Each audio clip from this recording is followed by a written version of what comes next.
அடேங்கப்பா, இதுதான் பயபக்தியான திருட்டோ? கோவிலில் புகுந்து சாமி சிலையை கும்பிட்டு விட்டு திருடன் செய்த அதிர்ச்சி செயல்.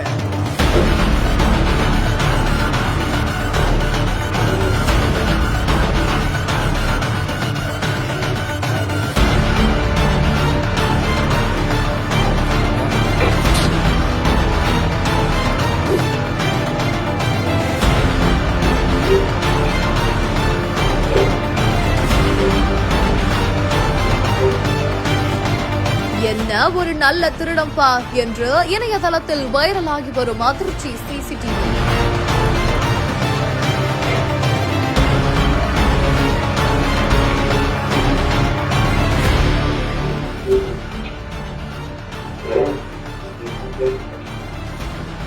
உத்தரப்பிரதேஷ் மாநிலம் ஜான்சியில திருடன் ஒருத்த கோவிலுக்குள்ள நுழைந்து தெய்வங்கள் போட்டிருக்கிற நகைகளை திருடிட்டு போயிருக்கான். ஆனா அதுக்கு முன்னாடி என்ன பண்ணிருக்காருன்னு பாத்தீங்கன்னா, பயபக்தியோட கைய கோர்த்து, கடவுளே என்னை யாரும் கண்டுபிடிச்சிடக்கூடாது, அதுக்கு நீதான் உதவியா இருக்கணும் அப்படின்ற மாதிரியா சாமியவே வேண்டிக்கிட்டு போயிருக்காரு. இது குறித்தான சிசிடிவி காட்சிகளுக்கு இணையதளத்துல வெளியாகி, இதுதான் பயபக்தியான திருட்டோ அப்படின்ற மாதிரியா சோசியல் மீடியால வைரல் ஆகிட்டு வருது.